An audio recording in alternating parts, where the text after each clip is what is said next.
नमस्कार, मैं विभा उपाध्याय आप सभी दर्शकों का अन्नदाता कार्यक्रम में स्वागत करती हूं। किसान बेहद परिश्रमी होते हैं। वे खेतों में जी तोड़ मेहनत करते हैं, जो अनाज, फल और सब्जियां उगाते हैं। हमारे देश की अर्थव्यवस्था का लगभग समूचा भार इन्हीं के कंधों पर है। ऐसे ही भारतीय किसानों को खेती बाड़ी से जुड़ी हुई बहुत सी नई, रोचक और लाभकारी जानकारियां देने के लिए हर रोज सुबह हम आपके साथ होते हैं। तो चलिए, कार्यक्रम शुरू करने से पहले देखते हैं क्या है अन्नदाता के आज के कार्यक्रम में। अधिक फल उत्पादन के लिए नींबू के बाग में जरूरी कार्य।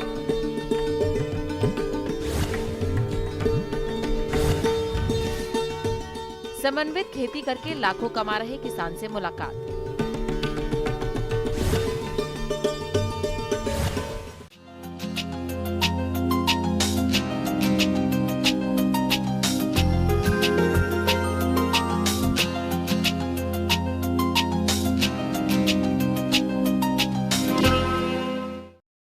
जिन किसानों ने नींबू के बाग लगा रखे हैं, वे इनसे गुणवत्ता युक्त फल तभी प्राप्त कर सकते हैं जब बाग का प्रबंधन उचित तरीके से करेंगे। तो नींबू के बाग में इस समय कौन कौन से कार्यों को करना जरूरी है, इस बारे में विस्तार से जानकारी दे रहे हैं डॉक्टर प्रवीण कुमार गुज्जर।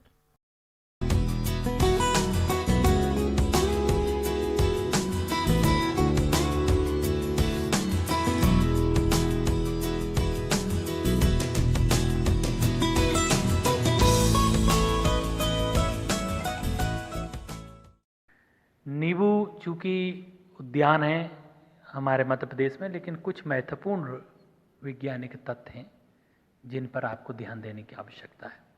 सबसे पहले आप लोग इस बात का ध्यान रखें कि जहाँ आपका नींबू लगा है और जब इसके ऊपर सूर्य हो और सूर्य जब ठीक पेड़ के ऊपर हो और जहाँ तक उसकी छाया फैली हो, उस जगह पर आपको खरपतवारों को नहीं उगने देना है।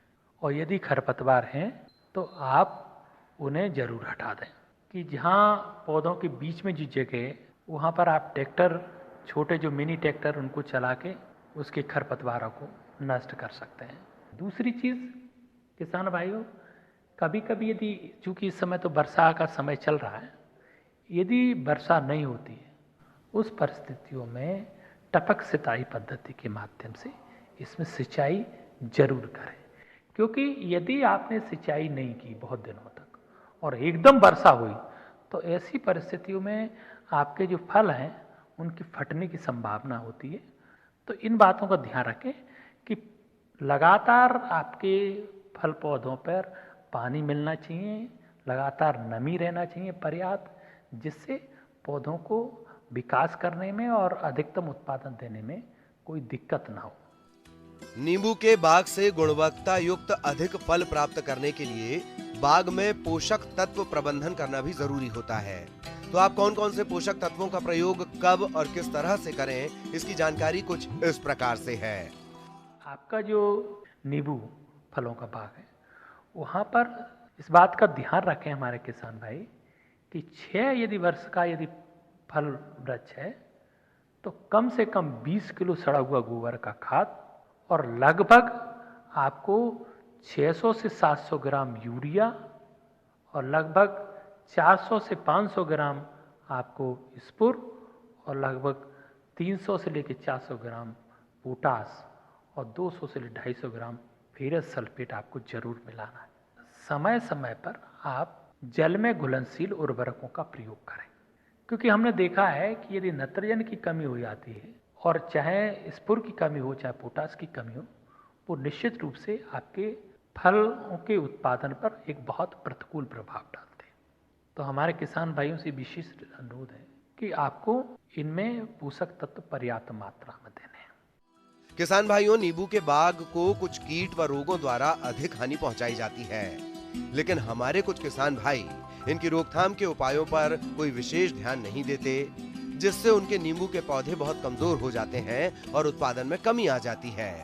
तो कैसे करें इन कीट और रोगों का नियंत्रण, आइए जानते हैं। किसान भाइयों, नींबू के जो वृक्ष हैं उनमें विशेष रूप से आपने रोग देखा होगा, जो कैंकर नाम का रोग आता है। इससे उनकी तनों पर एक उभरी हुई चीज़ें, उभरी हुआ एक संरचना बनती है। और कभी कभी हमने देखा है कि फपोलों जैसे इनके फल पौधों पर भी इसका असर देखने को मिलता है।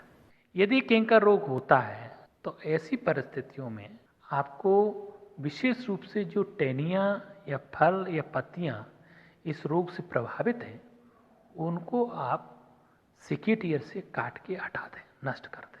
दूसरा, काटने के पश्चात बोडो पेस्ट का इसमें विशेष रूप से प्रयोग करें। इसकी जमीन से यानी भूमि की सतह से लगभग पौधे के 3 से 4 फीट की ऊंचाई तक इसको अच्छी तरह से इस पर पुताई कर दें। और जो भाग प्रभावित है, जहाँ से आपने कटिंग की है, उनकी भी आप पुताई कर सकते हैं। तो ऐसी परिस्थितियों में फंगस का इसमें प्रकोप नहीं होगा, फंगस से पौधे प्रभावित नहीं होंगे। और दूसरा, आपको अच्छी गुणवत्ता के फल आपको प्राप्त होंगे। दूसरा किसान भाइयों, यदि आपको ऐसा लगता है कि कोई कीट आने वाला है या कीटों से नुकसान हो रहा है, उस परिस्थिति में जैविक कीटनाशी विशेष रूप से आप नीम तेल 8 से 10 ml प्रति लीटर पानी की दर से घोल बनाकर अच्छी तरह से इसमें समय समय पर आप स्प्रे करते रहेंगे, छिड़काव करते रहेंगे, तो कीटों का भी प्रकोप नहीं होगा।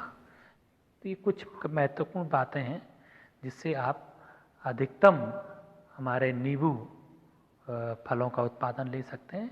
ब्रेक के बाद आप सभी दर्शकों का अन्नदाता में एक बार फिर से स्वागत है। चलिए रुक करते हैं अपनी अगली कड़ी की ओर।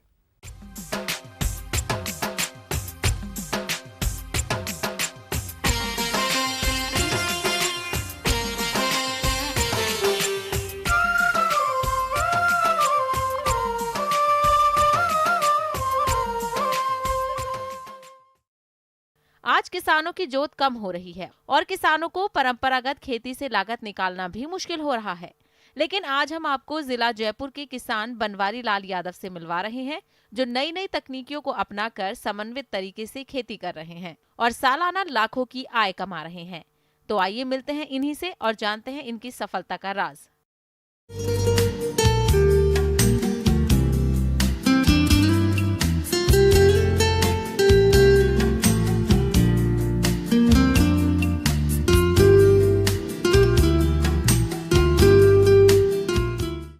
मेरे पास ये 2 हेक्टर ज़मीन है, तो मैं 2 हेक्टर ज़मीन है तो इसमें समय नियुक्त खेती करता रहता हूँ।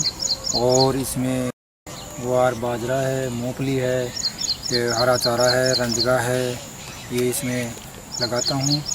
तो इस खेती के साथ साथ मैं पशुपालन का भी काम करता हूँ, पशुपालन भी रखता हूँ। देश में दिन प्रतिदिन बढ़ती जनसंख्या और घटती कृषि जोत एक विकट समस्या है और इस समस्या का समाधान है समन्वित खेती। इस प्रणाली में फसल उत्पादन, मवेशी पालन, बागवानी तथा सब्जी उत्पादन और अन्य कृषि सह व्यवसाय को इस प्रकार समेकित किया जाता है कि वे एक दूसरे के पूरक हों, जिससे संसाधनों की क्षमता, उत्पादकता एवं लाभप्रदता में पर्यावरण को सुरक्षित रखते हुए वृद्धि की जा सके। कुछ ऐसा ही कर रहे हैं ये किसान भाई और अच्छा लाभ भी कमा रहे हैं।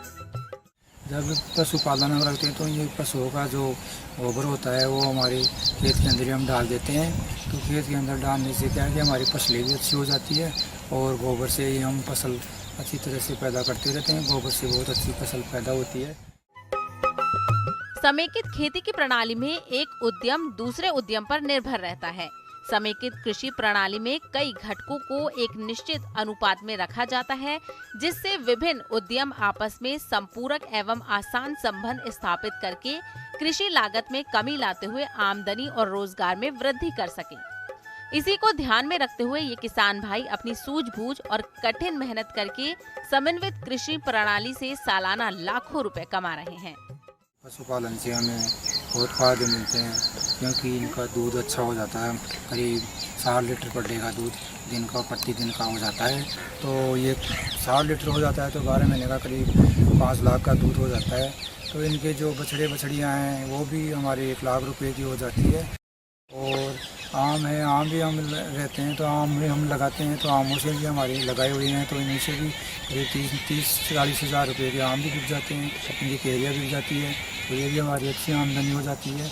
और इनके जो हम मूंगफली होते हैं तो मूंगफली भी हमारी करीब 1 लाख रुपए की हो जाती है, क्योंकि मूंगफली का जो चारा होता है वो तो पशुओं को खिला देते हैं और ये मूंगफली मंडी के अंदर लेके वहाँ बेच देते हैं, तो करीब 1 लाख रुपए की मूंगफली हो जाती है।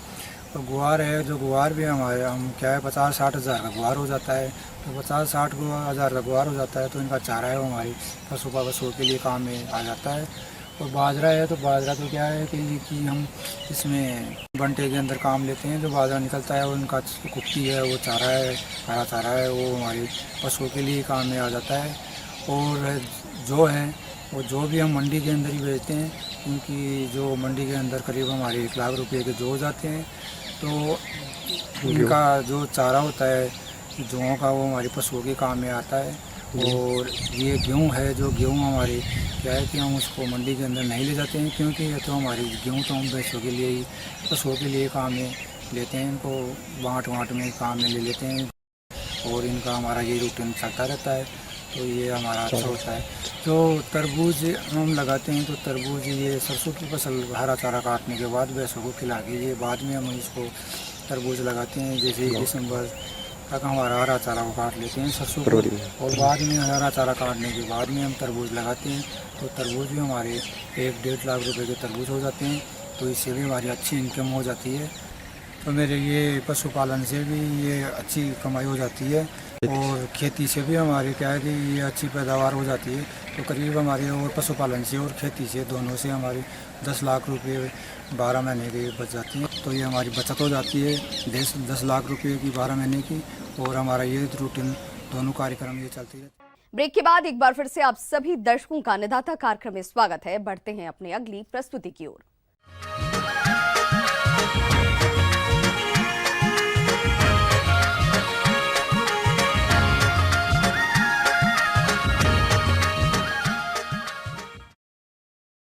हमारे प्रदेश के जिन किसान भाइयों ने तिल की देरी से बुआई की है, उनकी फसल में कहीं फूल तो कहीं फली बनने लगी है और इस समय फसल में कई तरह के रोगों का प्रकोप हो रहा है।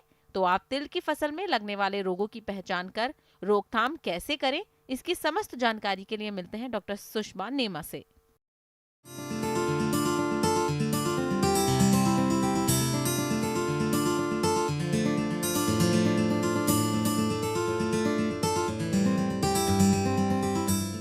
पहली बात तो तिल की खेती है, जैसा कि आप लोग जानते ही हैं कि हल्की भूमि में लगाते हैं, लेकिन अगर फिर भी कहीं पे भी उसमें जल जमा हो गया है तो हमको उसका भराव नहीं होने देना है, उसके आसपास नालियां बना के पानी को निकाल देना है।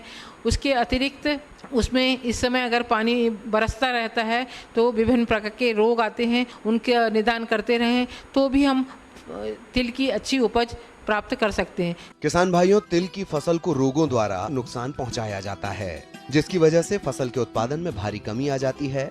तो आप इनकी पहचान कर नियंत्रण कैसे करें, आइए जान लेते हैं। अगर पौधे बड़े हो गए हैं तो इसमें फाइटोप्थोरा पत्ती धब्बा रोग या गलन रोग की समस्या आती है, तो इससे जहाँ पानी अधिक होता है या ज़मीन थोड़ी भारी है उस क्षेत्र में इस रोग की समस्या ज़्यादा आती है।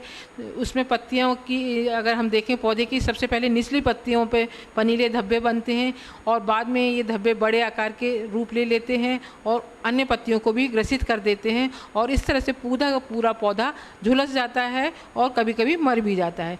तो इसके लिए हम जैसे ही रोग के लक्षण दिखाई दें, निचली पत्तियों को ध्यान में रखें और रोग के लक्षण दिखाई देते ही मैनकोजेब दवा या रिडोमिल MZ दवा का छिड़काव करें। 2.5 ग्राम दवा 1 लीटर पानी में घोलकर छिड़काव करें। इसके बाद इसमें पौधे में एक पत्ती धब्बा रोग आता है, जिसे कि हम अल्टरनेरिया पत्ती धब्बा रोग कहते हैं। इसमें पत्तियों पर, टहनियों पर और बाद में जो कैप्सूल या इसकी फलियां बनती हैं उसके ऊपर भी धब्बे बनते हैं। ये कभी कभी गोल होते हैं, कभी कभी अनियमित आकार के होते हैं।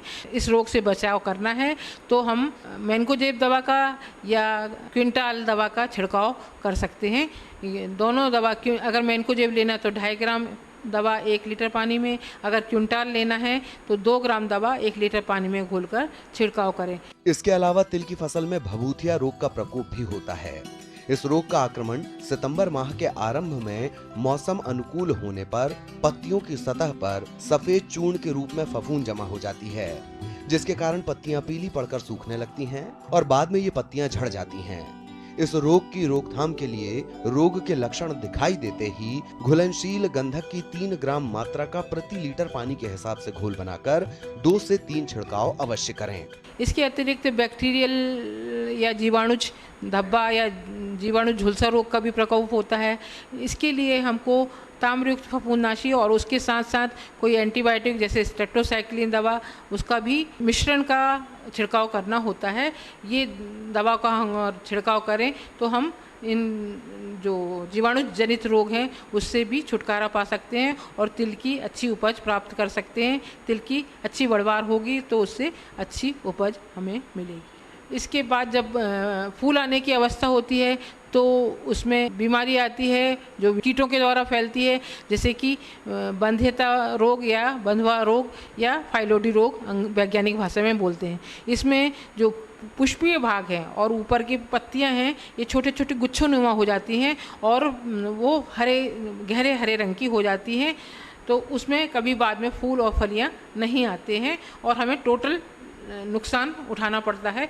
तो अगर हमें खेत में यदा कदा ऐसे पौधे दिखाई देते हैं तो उन पौधों को पहले तो हम उखाड़ कर या काट कर अलग फेंक दें, नष्ट कर देंगे। जब रोग का प्रकोप अगर बढ़ने लगता है तो हमें कुछ कीटनाशक दवा, क्योंकि ये जो रोग है ये फुदका या लीफ हॉपर कीटों से फैलता है, लीफ हॉपर को मारने के लिए हमको कोई भी कीटनाशक दवा, नीम का तेल का उपयोग या इमिडाक्लोप्रिड दवा, अगर हमको इमिडाक्लोप्रिड लेना है तो इसको 10 लीटर पानी में 3 ml हमको मिलाना होगा, बहुत कम। और इसी के तहत आज का चयनित प्रश्न और उसका जवाब इस प्रकार है। अन्नदाता निःशुल्क फोन संपर्क सेवा के माध्यम से पूछे गए प्रश्नों में से आज हमने जिस प्रश्न को कार्यक्रम में शामिल किया है उसे पूछा है ग्राम बंधवा टोला, जिला उमरिया के कृषक अमर सिंह ने। यह बतख पालन के बारे में संपूर्ण जानकारी चाहते हैं तो अमर सिंह जी, आपकी जानकारी के लिए प्रस्तुत है कार्यक्रम का ये अंश।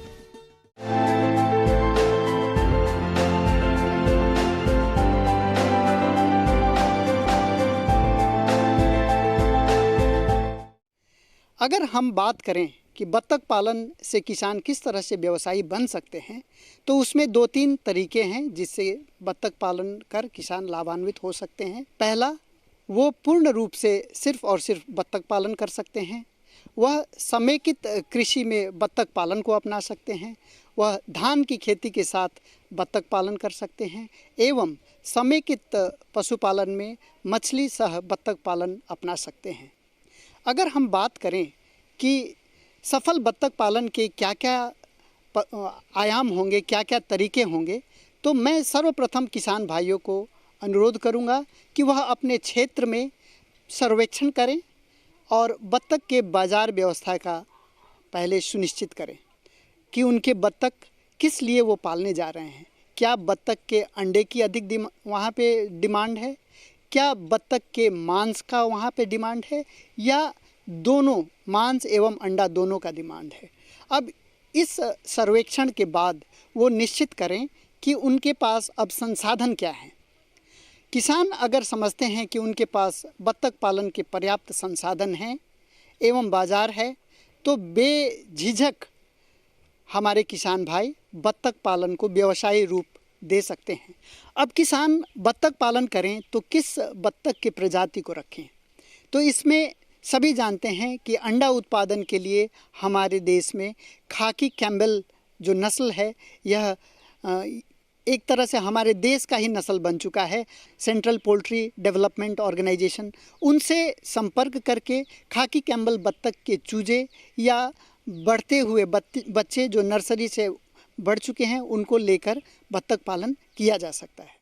किसान भाइयों, अक्सर बत्तख तालाब में अधिक रहती हैं। ऐसे में जब वे अपने आवास में लौटती हैं, तब उनका आवास गीला हो जाता है, जिससे कई बीमारियां पनपने लगती हैं। इससे बचाव के लिए बत्तखों के आवास को सूखा रखने की कोशिश करें। इनके आवास में समय समय पर बुझे हुए चूने का भुड़काव करें।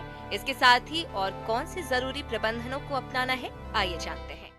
बत्तख पालन में जो आवास और उसके रखरखाव की व्यवस्था है वो कम खर्चीला है। हम जानते हैं कि बत्तख जलीय पक्षी है, लेकिन यह धारणा हमारी पूर्ण रूप से सही नहीं है। बत्तख को जल पसंद है, लेकिन बत्तख बिना तालाब, बिना पोखर के भी पालन किए जा सकते हैं। और ख़ास करके जो चूजा पालन है उसे आप बिल्कुल ही पानी, तालाब में अपने बत्तख बच्चों को जाने न दें। प्रथम महीना या जाड़े का दिन है तो प्रथम 2 महीने उसको बिल्कुल पानी में भीगने से बचाएं। किसान भाइयों, बत्तखों का अच्छा विकास हो और इनसे अधिक अंडा उत्पादन हो सके, इसके लिए उनका संतुलित आहार प्रबंधन करना बेहद जरूरी है, क्योंकि आहार प्रबंधन में लापरवाही करने पर बत्तखों का विकास तो बाधित होता ही है, साथ ही घातक रोगों की चपेट में आ जाने पर इनकी मृत्यु भी होने लगती है। ऐसी परेशानी से बचने के लिए आप इनका आहार प्रबंधन कैसे करें, आइए जानते हैं।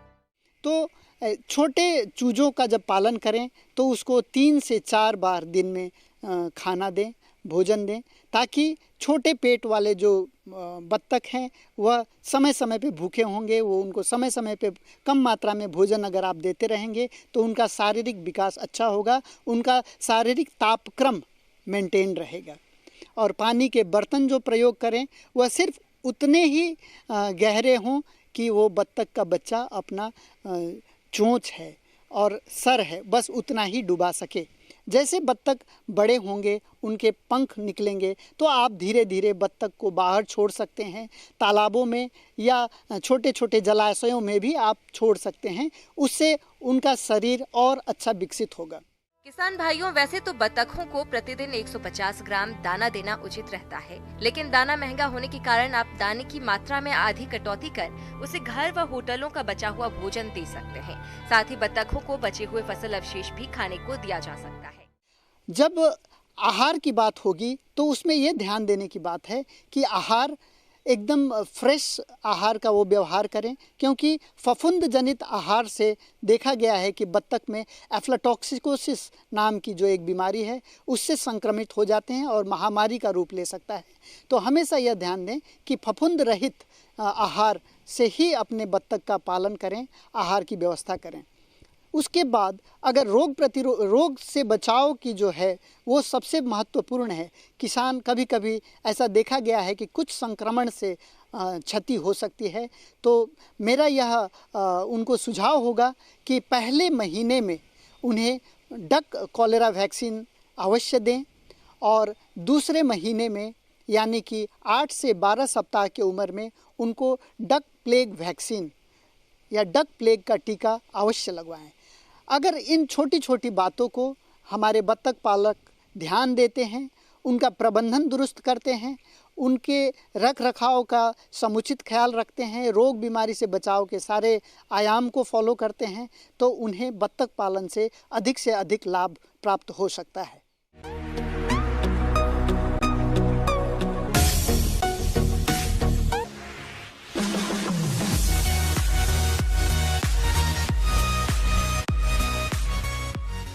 आइए अब एक नजर डालते हैं राज्य की कुछ चुनी हुई मंडियों के प्रमुख फसलों के बाजार भाव पर।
किसान भाइयों, अन्नदाता आपकी सेवा के लिए संकल्परत है। कृषि संबंधित समस्या और सुझावों के लिए आप हमें इस पते पर संपर्क कर सकते हैं।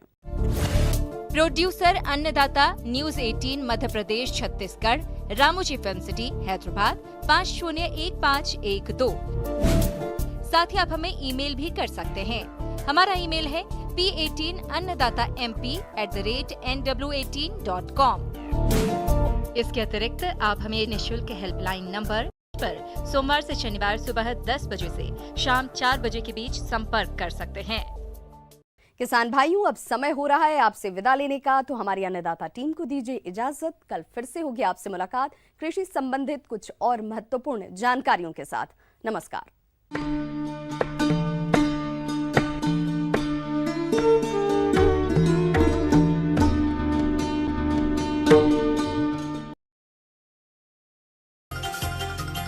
मध्य प्रदेश में जल्द हो सकते हैं छात्र